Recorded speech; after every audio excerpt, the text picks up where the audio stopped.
आगामी कार्यक्रम प्रायोजित किया है जॉयस मायर मिनिस्ट्रीज के मित्रों और सहयोगियों ने।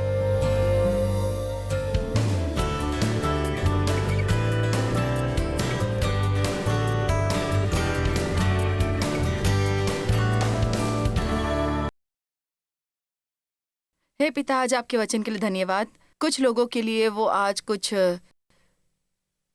सुनने वाले हैं जो सचमुच उनके लिए टर्निंग पॉइंट होगा, इसलिए मैं वचन के लिए धन्यवाद करती हूँ। मुझे ये ठीक उसी तरह पहुंचाने दे जैसे आप चाहते हैं कि ये पहुंचे और हर व्यक्ति को मदद करे कि वो फोकस्ड रहे और वो ठीक वही सुने जो उसे सुनने की ज़रूरत है। यीशु के नाम पर आमीन। मैं चाहती हूँ कि आप अपनी बाइबल में खुले यशाया 61। सबसे पहले मैं आपसे कहना चाहूँगी कि यीशु आपको चंगा कर सकते हैं हर उस जगह जहाँ आपको चोट पहुँची हो। हर जगह यदि आपको चोट लगी है, आत्मिक रूप से, मानसिक रूप से, भावनात्मक रूप से, आर्थिक रूप से, रिश्तों में, आप जो अगली बात मैं कहने वाली हूँ उसे अच्छी तरह समझ लें। आपके जीवन में कोई भी ऐसा क्षेत्र नहीं जिसके बारे में परमेश्वर ना करते हों। कुछ भी नहीं। आपके जीवन में ऐसा कुछ भी नहीं जिसके बारे में उनको परवाह नहीं, और आपके जीवन में ऐसा कुछ भी नहीं जो उनके पास ना ले जा सके और उनसे मान सके कि वो आपकी मदद करें। ये बहुत बड़ा प्रकाश है जो शायद दुनिया भर में मसीहों को सुनने की ज़रूरत है, क्योंकि मैंने अपने जीवन के बहुत से वर्ष एक विश्वासी की तरह बिताए ये सोचते हुए कि मेरा मतलब है, मुझे ये भी नहीं पता कि मैंने जानबूझकर ये सोचा है, पर मुझे कोई आइडिया नहीं था कि परमेश्वर मेरे किसी हिस्से में दिलचस्पी रखते हैं सिवाय मेरे आत्मिक हिस्से के। कुछ भी नहीं। मेरे पाप क्षमा करने के लिए और मेरी मदद करने के लिए सबसे पहले मुझे ये भी पता था कि मेरी कोई मानसिक समस्या है। मैंने सोचा कि इस संसार में बाकी सबको समस्या है, मुझे ये पता नहीं था कि ये मेरी सोच है।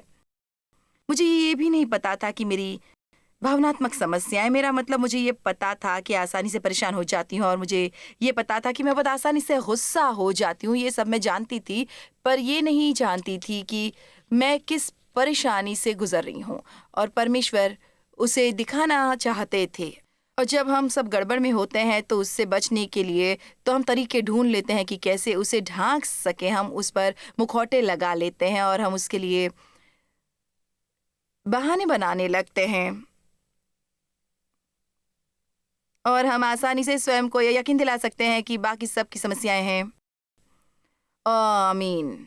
और यदि वे बदल जाए तो वो ठीक ठाक हो जाएंगे। परमेश्वर किसी को भी चंगा कर सकते हैं। अब जब मैं उस शास्त्र वचन को समझने लगी जो मैं आपको अभी बता रही हूँ, ये मेरे लिए बहुत जीवन बदलने वाला था। तो इसलिए वचन पहला, प्रभु यहोवा का आत्मा मुझ पर है क्योंकि यहोवा ने सुसमाचार सुनाने के लिए मेरा अभिषेक किया और मुझे इसलिए भेजा है कि खेदित मन के लोगों को शांति दूं, कि बंधुओं के लिए स्वतंत्रता का और कैदियों के लिए छुटकारे का प्रचार करूं। अब मेरा ये मानना है कि संसार भरा पड़ा है खेदित मन के लोगों से, और उस असल में मतलब क्या हुआ, ताकि हम इसे प्रैक्टिकल बना सके। मेरा मतलब है खेदित मन का मतलब है व्यक्तित्व में टूट जाना। इसका मतलब है कि हम उस तरह से काम नहीं कर रहे हैं जैसे परमेश्वर चाहते हैं कि हम कार्य करें। यदि हम अपना सर्वोत्तम कर रहे होते, मेरा मतलब है अब जिस तरह मैं लोगों के साथ अपने रिश्तों के अंतर्गत व्यवहार करती हूँ, खासकर जिस तरह मैं अपने पति के रिश्ते में व्यवहार करती हूँ, वो आश्चर्यजनक रूप से बिल्कुल अलग है उससे जिस तरह से मैं व्यवहार करती थी 40 साल पहले, जब मेरी ओर परमेश्वर का झुकाव था, जब मेरी और देव की शादी हुई थी। ईमानदारी से कहूँ तो जब मैं पीछे मुड़कर देखती हूँ तो सोचती हूँ मुझे पता नहीं कि आखिर कैसे तुमने मेरे साथ निभाई। और फिर भी परमेश्वर ने उसे अनुग्रह दिया था, क्योंकि परमेश्वर ने मेरा हृदय देखा था। और अच्छी बात है कि परमेश्वर ये न देखते कि आप कहाँ हैं, वो देखते हैं कि आप कहाँ पहुँचने वाले हैं कुछ दिनों के बाद। आमीन। और एक तरफ इसे कहे तो कई बार परमेश्वर आपको एक खेदित मन के मनुष्य के साथ आपको सौंप देंगे। हम सब चाहते हैं कि कोई ऐसा व्यक्ति हो जो पूरी तरह ठीक ठाक हो और सही बनाया गया हो और परफेक्ट हो, ताकि वो हमें खुश कर सके। हम प्रार्थना करते हैं कि हम परमेश्वर द्वारा इस्तेमाल होना चाहते हैं, और मेरा मतलब है यह ऐसा है। यहाँ जो मैं आपको बताने वाली हूँ ये बिल्कुल सत्य है। देव 26 साल का था और मैं 23 की थी जब हम मिले। मैं पहले ही एक बुरे विवाह से गुजर चुकी थी और तलाक से 5 साल किसी से शादीशुदा होके जिसने मुझसे दुर्व्यवहार किया। मेरा एक बच्चा था। दिलचस्प बात यह है कि मैंने उसका नाम डेविड रखा। उसने मेरा माता पिता के घर के सामने आकर गाड़ी खड़ी की किसी व्यक्ति को वहां से ले जाने के लिए, जिसके साथ जो रहता था, और वहां मैं बाहर अपनी कार धो रही थी और मैंने बहुत छोटी शर्ट पहन रखी थी और वो डेव एक पत्नी के लिए प्रार्थना कर रहा था। उसने कहा कि मैंने प्रभु से कहा था कि मैं एक शादी करना चाहता हूँ, मैं शादी करने के लिए तैयार हूँ।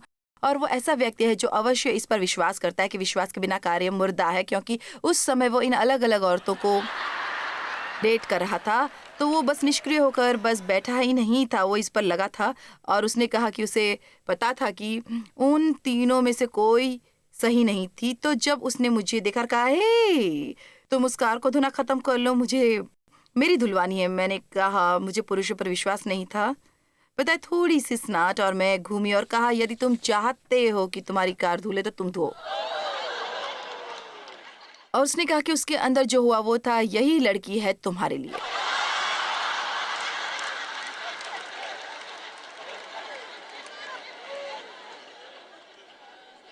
तो शायद वो मानसिक रूप से रोगी हो, आखिरकार मुझे पता नहीं, पर बात दरअसल ये है, जब वो पत्नी के लिए प्रार्थना करने लगा तो सुनिए ये था जो उसने कहा। उसने कहा, प्रभु ये कोई ऐसी हो जिसे मदद की जरूरत। अब ईमानदारी से कहूं तो मैं हैरान होती हूँ कि कितने लोगों में ऐसा साहस होगा इस तरह की प्रार्थना करने का। यहाँ कोई है जो शादी करना चाहता और वो इस तरह की प्रार्थना करे। वहाँ बहुत से लोग हैं जिनको मदद की जरूरत है, और ऐसी मैं थी। मैं बचपन से ही परमेश्वर के प्रति सचेत थी और मैं परमेश्वर की सेवा करना चाहती थी। मेरा मतलब है सचमुच धर्मी जीवन जीना चाहती थी और परमेश्वर की सेवा करनी चाहती थी। मेरा अच्छा हृदय था और मेरा व्यक्तित्व टूटा हुआ था। मैं अंदर से टूटी हुई थी और मुझे कोई ऐसा नहीं चाहिए था जो सिर्फ मुझे यीशु के बारे में बताए, क्योंकि लोगों ने ऐसा किया था। मुझे किसी ऐसे की जरूरत थी जो मुझे यीशु दिखा था। चलो अब सुनो। और शायद परमेश्वर ने आपको एक टूटे हुए व्यक्ति के साथ रखा हो, एक कोई व्यक्ति जो थोड़ा गड़बड़ हो, जिससे निभाना इतना आसान नहीं, पर वहाँ एक चमक है जो बचाने लायक है। और शायद परमेश्वर चाहता है कि आप वहाँ हो। पता है, मेरे ख्याल से एक बहुत बड़ी सेवकाई है जो कहलाती है मिनिस्ट्री ऑफ बेइंग देयर। क्या आपने मुझे सुना? कई बार हमें किसी को प्रचार करने की जरूरत नहीं होती। असल में ये जो बदतर बात हो सकती है यदि हम करें, तो कई बार हमें वहां बने रहने की जरूरत होती है और हमें मसीह होने की जरूरत होती है, ना कि धार्मिक फरीसी। वहां एक अंतर है, पर लगातार एक सच्चे मसीही बने रहिए। और कोई कह सकता है शायद जीने का एक अलग तरीका हो उससे जिस तरीके से मैं जी रहा हूं। आप देखें, मैं बहुत ही गड़बड़ी में थी। मुझे ये भी पता नहीं था कि शांति क्या होती है। मुझे ये भी पता नहीं था कि शांति संभव है। मैं एक ऐसे हुस्सल परिवार में रहती थी जहां हमेशा चीखना चिल्लाना होता था और बहुत सारा, आप जानते हैं, बहुत सा पाप, बुराई और शोषण। मैं इससे पली बड़ी। मेरे जीवन की हर बात में मैं डर से बंधी हुई थी और मुझे कोई अंदाजा नहीं था कि शांति किस तरह की होती है। और यहाँ परमेश्वर मुझे ये व्यक्ति देते हैं, क्योंकि तब भी जब मैं अपने पहले पति से विवाहित थी, अब इस तरह परमेश्वर आपकी प्रार्थना सुनते हैं। तब भी जब मैं अपने पहले पति से विवाहित थी, मैं बिस्तर में लेटी होती उसके साथ और प्रार्थना करती, प्रभु मुझे कोई दे मेरे जीवन में किसी दिन जो मुझसे प्रेम करे और ये कोई ऐसा हो जो मुझे चर्च लेकर जाए। ये थी मेरी प्रार्थना, कृपया कोई मुझे ऐसा दे जो सचमुच मुझे प्यार करे, क्योंकि मुझे पता था कि ये आदमी मुझसे प्रेम नहीं करता। मुझे सचमुच ये पता था कि जब मैं उससे शादी कर रही थी ये शादी चलेगी नहीं, पर मैं सचमुच हताश थी। और हताश लोग सचमुच बहुत ही मूर्खतापूर्ण बातें करते हैं, और इसलिए कई सालों तक, और हर साल ये थोड़ा और बेहतर होता जाता, पर सालों साल लगातार देव प्रभु का बंदा बना रहा। अब इसका ये मतलब नहीं कि उसने मुझसे लड़ाई नहीं की, अब इसका ये मतलब नहीं कि हमने कभी झगड़ा नहीं किया, पर देव मेरे सामने खुश रहता। वो मुझे अपने आनंद से वंचित करने देता। तो वो शांतिमय था, वो क्षमाशील था, वो बस एक बहुत ही शानदार उदाहरण था। और असल में वो मुझे भूखा और प्यासा बनाया उसके लिए जो उसके पास था। क्या बाइबल में ये नहीं लिखा कि तुम धरती के नमक हो? मैं आपसे एक प्रश्न पूछना चाहूंगी कि आप किसी को प्यासा बना रहे हैं उसके लिए जो आपके पास है, क्या कोई आपकी तरफ देख रहा है और कह रहा है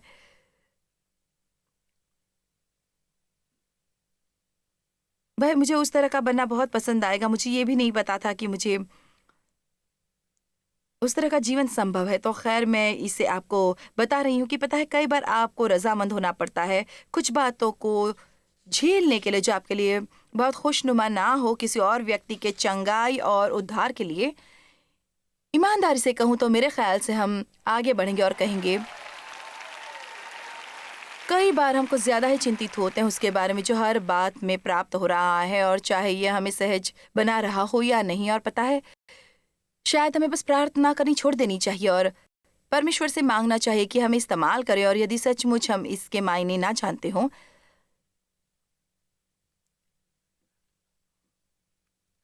खैर ठीक है, मैं आगे बढ़ती हूँ। और मुझे इसलिए भेजा है कि खेदित मन के लोगों को शांति दूं, की बंधुओं के लिए स्वतंत्रता को और कैदियों के लिए छुटकारे का प्रचार करूं। कितना शानदार पहला शास्त्र वचन यहाँ है कि यहोवा के प्रसन्न रहने का और हमारे परमेश्वर के पलटा लेने के दिन का प्रचार करूं, कि सब विलाप करने वाले को शांति दूं। और आप जानते हैं यहोवा के प्रसन्न रहने का दिन हमेशा होता है। आज का दिन वो दिन है जिस दिन आप अपने जीवन में चंगाई की प्रक्रिया शुरू करते हैं। आज का दिन वो दिन है जब आप उद्धार पा सकते हैं। आज का दिन वो दिन है जब परमेश्वर आपको स्पर्श कर सकते हैं। आज का दिन वो दिन है जब आप अपने जीवन में पूरी तरह पलट सकते हैं। ये कल होना जरूरी नहीं है, ये आज का दिन है। यीशु वो महान मैं होऊंगा नहीं, पर वो मैं महान हूं, और आज वे आपके लिए आज यहाँ है और यहाँ तक। आमीन।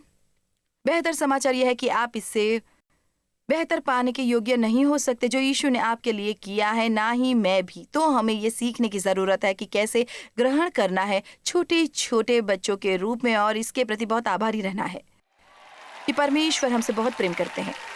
अब उन्हें सांत्वना देने के लिए जो सिय्योन में विलाप कर रहे हैं, वचन 3 यशायाह 61:3, और सिय्योन के विलाप करने वालों को सांत्वना और खुशी देना। क्या यहाँ कोई है जिसने इतना विलाप कर लिया है जो जीवन भर तक चलेगा? और क्या आप थोड़ी खुशी के लिए तैयार है कि सिर पर की राख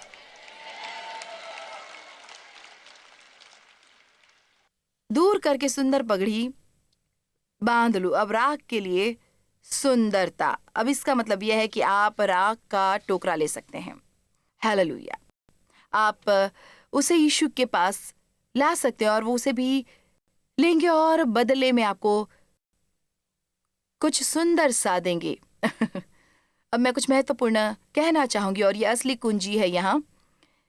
इस तरह का शास्त्र वचन पढ़ना अच्छा लगता है और ये कहना कि हाँ, मैं राख के बदले सुंदरता चाहता हूं, पर आपको अपनी राख त्यागनी होगी इससे पहले कि आपको सुंदरता मिले। ओ, इससे तुम्हारा क्या मतलब है? मेरा मतलब है कड़वाहट, क्रोध,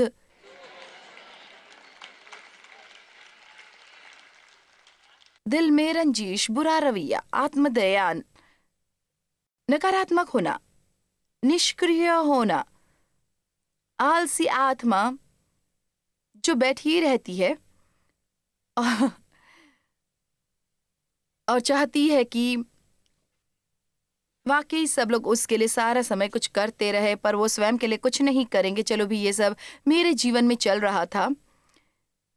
इसमें से एक एक चीज मुझे ये पता भी नहीं था कि सुंदरता उपलब्ध है, पर उसका पता लगा लेने के बाद भी मैं अभी भी अपनी राख त्यागने को तैयार नहीं थी। पता है, कई बार हम चाहते हैं कि हम बस एक तरह से इंजॉय करना चाहते हैं और वैसे ही मूर्ख बने रहना चाहते हैं। हम इंजॉय करते हैं, बैठे रहना और स्वयं के लिए अफसोस करते रहना। आपको उस चीज को छोड़ना होगा यदि आप सचमुच चाहते हैं सुंदर जीवन। पहला कदम यह है कि उसको क्षमा करें जिसे आप नहीं करना चाहते, उन्हें पूरी तरह से क्षमा कर दे। और हाँ, जो उन्होंने आपके साथ किया उसे सही ना समझे, पर आप उससे कोई ठेस नहीं पहुंचाएंगे। कृपया ये समझ ले कि आप किसी को ठेस नहीं पहुंचा रहे। जिसने आपको ठेस पहुंचाई है उनसे नफरत करके या उन पर क्रोधित होकर आप असल में लगातार खुद को ही ठेस पहुंचाए जाते हैं और शैतान मजाक कर रहा है। ये उचित नहीं है। नहीं, जो लोग हमारे साथ करते हैं वो उचित नहीं है। पर परमेश्वर के वचन में यह कहीं बेहतर योजना है। वो ये कि परमेश्वर ने कहा मैं न्याय दिलाऊंगा, और उसका मतलब यह है कि केवल परमेश्वर ही एकमात्र है जो गलत चीज को लेते हैं और उसे सही कर देते हैं। और परमेश्वर ऐसा करेंगे, पर आप अपनी राख नहीं रख सकते।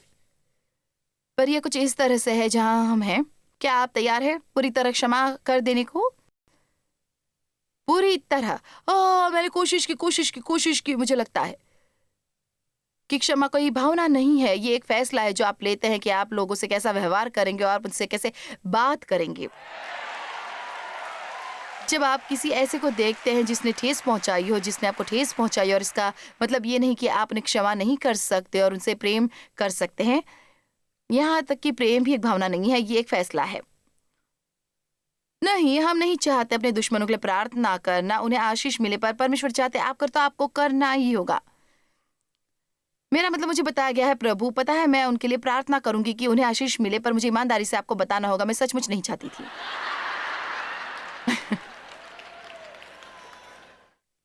हमें परमेश्वर से खेल खेलने की जरूरत नहीं, वो सचमुच जानते हैं। पता है मैं एक तरह से डरती हूँ कि मैं प्रार्थना करूँ तो शायद आप मेरे प्रार्थना सुन ले, और मैं सचमुच नहीं चाहती कि उन्हें आशीष मिले, पर मैं ये करूंगी आपकी आज्ञा मानते हुए। और आप जानते हैं परमेश्वर का जब आप शायद हो तो मैं उस किसी भी चीज की चिंता करने की जरूरत नहीं। पहली बात जिसकी आशीष मैं उनको देना चाहता हूँ वो है प्रकाश। यह ऐसा नहीं है कि यदि अपने शत्रुओं के लिए प्रार्थना करे तो उसको एक नया घर मिले, नहीं। जब हम वो लोगों के लिए प्रार्थना करना शुरू करते हैं, इसका मतलब है कि परमेश्वर उनकी आंखें खोल सकते हैं ये देखने के लिए कि असल में वो क्या कर रहे हैं। पता है बात दरअसल ये है, लोगों को ठेस लगाने वाले लोग ठेस पहुंचाते हैं। मेरा पिता इतनी गड़बड़ी में था और जानता था कि मेरा यौन शोषण करना गलत है, पर मैं आपको सच बता रही हूँ, मुझे वो दिन याद है जब उसने मेरी तरफ देखा। जैसे मेरा मतलब है जब मैं 60 साल की उम्र की हो गई थी और वो 80 साल के हो गए थे, और उन्होंने कभी मुझसे माफ़ी नहीं मांगी थी, और अंत में वो ऐसा करने पर आए और उन्होंने कहा मुझे कोई अंदाज़ा नहीं था कि जो मैं तुम्हारे साथ कर रहा था वो तुम्हें इतनी ज़्यादा ठेस पहुँचाएगा। और लोग मेरे ख्याल से ये समझ नहीं पाते। उन्होंने शोषण के बारे में टीवी पर देखना शुरू किया और उन्हें थोड़ा प्रकाश प्राप्त होने लगा कि इसका लोगों पर क्या प्रभाव होता है, और उन्हें कोई आइडिया नहीं था। वो जानते थे कि यह गलत था और वो स्वार्थी थे, पर उन्हें इसका कोई अंदाजा नहीं था कि मेरे जीवन पर इसका दीर्घकालीन प्रभाव क्या था।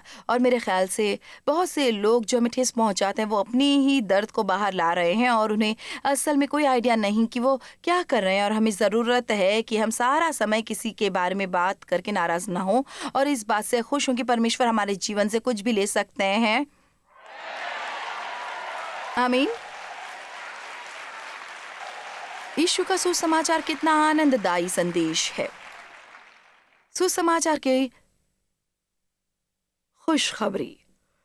यहोवा का आत्मा मुझ पर है कि मैं सुसमाचार का प्रचार करूं, आपको यह खुशखबरी और आनंद पहुंचाने के लिए कि तुम्हारे जीवन में ऐसा कुछ नहीं जो आपको ठेस पहुंचा सके, जिसे यीशु चंगा ना कर सकते हो। अब वे हमें राग के बदले सुंदरता दे रहे हैं, हर्ष का तेल बजाय विलाप के, भारी बोझ और आत्मा के बजाय स्तुति का वस्त्र, ताकि अंत में आप धार्मिकता के ओक कहलाए, या धार्मिकता का वृक्ष, ऊंचा, मजबूत और शानदार, जो जाना जाता हो न्याय के लिए, सत्य के लिए और परमेश्वर के साथ सही खड़े होने के लिए। ये प्रभु की योजना है ताकि उनकी महिमा हो। तो परमेश्वर हमें ले जाना चाहते हैं पूरी तरह बर्बाद होते हुए, गड़बड़ से भरे हुए किसी उस मुकाम पर जहां कोई पूरी तरह चंगा और संपूर्ण है और दूसरे लोगों की सहायता कर रहा है। उनका जीवन उनके हर सांस लेने से महिमा पाता है। अब आप बात करेंगे शैतान को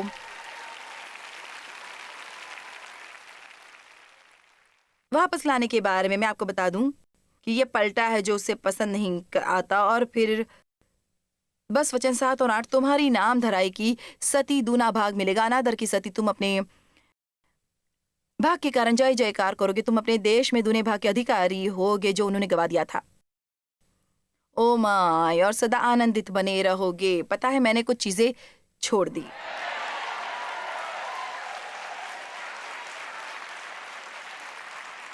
मुझे कभी बच्चा बनना नहीं मिला, पर मेरे ख्याल से वो अच्छा होता। और अब मेरे पास दूल्हा है। परमेश्वर के वचन के अनुसार उससे जो मुझे मिलता, यदि मेरी सामान्य जिंदगी होती, बैठे बैठे अवसाद में ना पड़े रहिए, क्योंकि आपकी जिंदगी सामान्य नहीं रही। सब परमेश्वर को सौंप दे। वो टूटी हुई जिंदगी जो आपकी थी वो दे दे, उन्हें अपना दर्द दे दे, उन्हें अपना सभी हानि दे दे, उन्हें वो सब दे जिसके बारे में आपको रवैया बुरा लगता है, और उन्हें आपको दूना देने दे उसका जो आपने खोया है। अंत में आपको एक बेहतर डील ही मिलेगी, बजाय इसके यदि आपको पहले योजना पर ही काम करना पड़ा।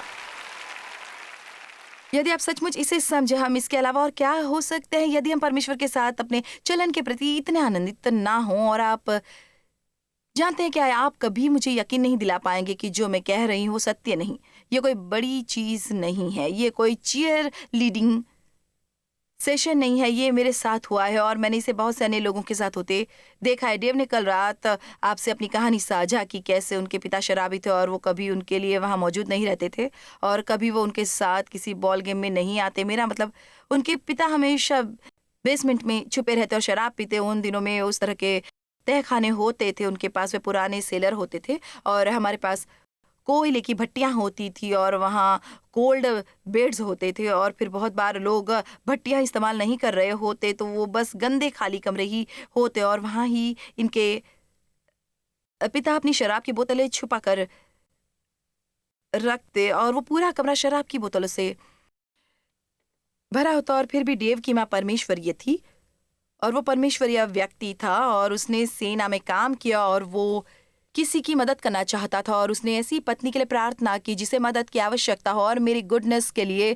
कि हम यहाँ हैं और हम बस दो गड़बड़ी से घिरे लोग ही बने रह सकते थे। दुखी, वो कड़वाहट से भरा हो सकता था कि उसे कभी पिता नहीं मिल सका, वो भी अपने पिता की तरह शराबी बन सकता था।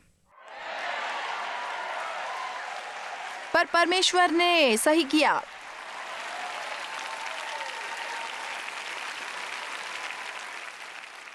आज मैं कामना करती हूँ कि काश आप 5 मिनट के लिए वो झलक पा सके जो मैं अंदर से थी। ओ, मैं ऊपर से सच धस सकती थी और इसे चर्च ले जा सकती थी और उस पर पेंट लगा सकती थी। आप मेरे साथ कोई करीबी रिश्ता ना बनाना चाहेंगी, जैसा कि मैंने कहा। हम इसे सजा धजा कर काम पर ले जा सकते हैं, या चर्च में ला सकते हैं, या शॉपिंग मॉल में ले जा सकते हैं, पर आप लोगों के करीब आते हैं। इसलिए बहुत से गड़बड़ी में पड़े लोग समीपता से डरते हैं। उन्हें लगता है कि कोई भी पता लगा लेगा कि वो कैसे हैं। वचन 8 पहला वाक्य, क्योंकि मैं यहोवा न्याय से प्रीत रखता हूँ। परमेश्वर के चरित्र के बारे में, मनपसंद बातों के बारे में ये है कि वो न्याय प्रिय है, पर परमेश्वर बस। आमीन। अब मैं ये विश्वास नहीं करती कि परमेश्वर चाहते हैं कि तुम बस ठेस खा लो और उसी ठेस में जीते रहो, और मैं ये भी विश्वास नहीं करती कि हम बस चंगाई पाए और चंगाई वाला जीवन जिए।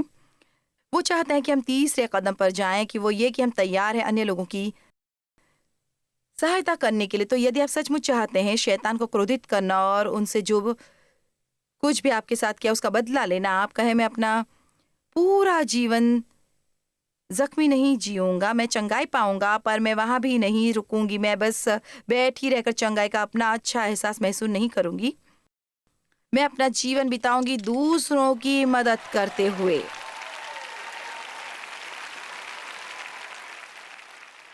आप पीढ़ियों की इस तबाही का अंत कर सकते हैं यदि आप वे हैं जो मसीह के वंश में होकर ये कहें कि गड़बड़ी जो मेरे माता पिता से मेरे पास आई है वो मुझसे अब मेरे बच्चों तक नहीं जाएगी, इसे आगे मत बढ़ाइए। भावनात्मक रूप से घायल लोग अपनी आत्मा में जख्मी हुए हैं और उनमें सही चंगाई कभी नहीं मिली। चंगाई का क्या मार्ग है? खैर, मैंने यहाँ कुछ कदम यहाँ लिखे हैं। नंबर 1, विश्वास करें कि परमेश्वर जो आपके साथ हुआ है उसे आपकी भलाई में बदल सकते हैं। ये पहली बात है। चाहे मेरे साथ कुछ भी हुआ, परमेश्वर इसे चंगाई में बदल सकते हैं, और यदि आपकी जगह मैं होती तो मैं विश्वास करती। दूसरा, पूरी तरह क्षमा कर दो। हमने इसके बारे में बात की है। नंबर 3, अपने मन को नया करो। यदि आपको सचमुच बहुत बुरी ठेस पहुंची है, मैं आपसे ये वादा कर सकती हूँ, आप नहीं जानते हैं कि ये कैसे सही सोचना है। मैं आपका अपमान करने की कोशिश नहीं कर रही, पर आप नहीं जानते, बताया नहीं जा सकता कि कितने लोग जो परमेश्वर से प्रेम करते हैं कि उनके मन इतने उलझे हुए हैं और वे उन सभी झूठों पर विश्वास करते हैं जो शैतान ने उन्हें बताए हैं, जैसे कि तुम इस पर पार नहीं पा सकते, तुम कभी कुछ अच्छा नहीं कर सकते, तुम इस्तेमाल की हुई चीज हो। मैंने अपने जीवन के कई वर्ष बिताए शर्म वाला स्वभाव लिए। मैं केवल उसी के लिए शर्मसार नहीं जो मेरे पिता ने मेरे साथ किया, पर मैं स्वयं से शर्मसार थी कि उन्होंने ऐसा किया। मुझ में क्या खराबी है? मुझ में क्या खराबी है? क्या आप में से किसी ने कभी ये सुना है मुझ में क्या खराबी है? मुझ में क्या खराबी है? मैं दूसरे लोगों की तरह क्यों नहीं है? मुझ में क्या खराबी है? अब मैं उस गाने को नहीं सुनती, अब मैं उस गाने को बजता नहीं सुनती, बिल्कुल भी नहीं। आमीन। क्या अतीत में आपको ठेस लगी है? क्या आप अपने आत्मा में घायल महसूस करते हैं, या जैसे कि आपका टूटा हुआ दिल हो? पता है, परमेश्वर चाहते हैं कि उस टूटने के बदले आप संपूर्णता पाए। वे आपको राख के बदले सुंदरता देना चाहते हैं, पर आपको राख त्यागने के लिए राजी होना पड़ेगा। हमें पीछे मुड़कर देखना बंद करना होगा और भविष्य की ओर देखना होगा। परमेश्वर ने हमारे लिए बहुत ही शानदार चीजें रखी हैं। कृपया परमेश्वर को स्वयं में ये अद्भुत काम करने दे, पर वो हमेशा इसे अपने वचन द्वारा करते हैं। जॉयस मायर मिनिस्ट्रीज में आप हमारे लिए बहुत ही कीमती हैं, जितना कि आप जानते हैं। हम आपकी सराहना करते हैं और इस सेविकाई को दुनिया भर में संभव बनाने के लिए हम अपने दोस्तों और सहभागियों को धन्यवाद देते हैं। हम साथ मिलकर भूखों को खाना खिलाते हैं, गरीबों को कपड़े देते हैं और कई देशों में सुसमाचार बांटते हैं। अपना प्रार्थना निवेदन भेजने के लिए कृपया आज ही संपर्क कीजिए। हमारे स्रोतों के बारे में और भी जानिए। जॉयस की सभाओं की सूची देखिए हमारे साथ सहभागी बनने के लिए, क्योंकि हम दुनिया भर में मसीह के प्रेम को बांटते हैं।